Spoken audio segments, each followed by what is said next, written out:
40 دن کا بادشاہ۔ سمیر انور جھاگ پرانے زمانے کی بات ہے کہ ملک فارس پر ایک بادشاہ حکومت کرتا تھا۔ وہ بہت پریشان رہتا تھا کیونکہ ملک میں چوری اور ڈکیتی عام تھی۔ باوجود کوشش کے بھی وہ اس پر قابو نہیں پا رہا تھا۔ ایک دن بادشاہ پریشانی میں محل سے نکل کر جنگل کی طرف چل پڑا۔ اس نے دیکھا ایک لکھاڑا بہت محنت سے لکڑیاں کاٹ رہا ہے۔ لکھاڑا بادشاہ کو دیکھ کر اس کے پاس آیا اور کہنے لگا، بادشاہ سلامت، آپ کسی شاہی سواری میں نہیں آئے؟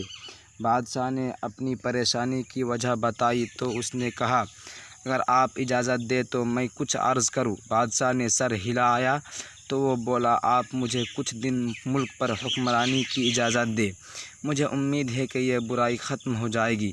بادشاہ نے اسے بخوشی اجازت دے دی۔ لکھاڑا بادشاہ بن گیا تھا۔ اس نے فوراً حکم جاری کیا، اگر ملک میں کسی بھی طرح کی چوری ہو جائے تو فوراً چور کا سر قلم کر دیا جائے گا، اور چور جو اس کی سفارش لے کر آئے گا اس کو بھی پھانسی دے دی جائے گی۔ لوگوں نے اس کی حکم پر توجہ نہ دی اور اگلے دن کسی کے گھر سے زیور چوری ہو گئے۔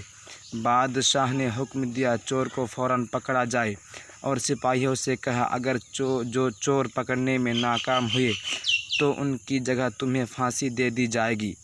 کچھ روز گزرنے کے بعد سپاہی چور پکڑنے میں کامیاب ہو گئے۔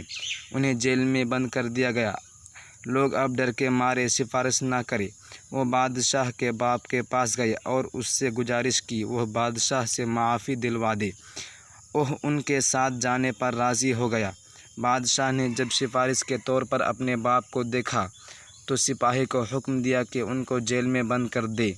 پھر اصول کے مطابق جو ظلم جاری کیا گیا تھا اس کی تکمیل کر دی گئی۔ چوروں کے سر قلم کر دیے گئے اور جو سفارش لے کر آیا تھا اس کو پھانسی دی گئی۔ اس صورتحال نے سب لوگوں کو خوف زدہ کر دیا۔ اب کوئی راستے میں بھی پڑی ہوئی چیز بھی دیکھتا تو اس کو اٹھانے کی ہمت نہ کرتا۔ آہستہ آہستہ ملک سے چوریاں ہونا ہی بند ہو گئی۔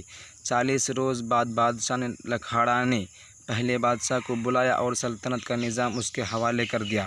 بادشاہ اس کی حکمرانی اور اصول پرستی سے اتنا خوش ہوا کہ اس کو اپنا وزیر مقرر کر دیا۔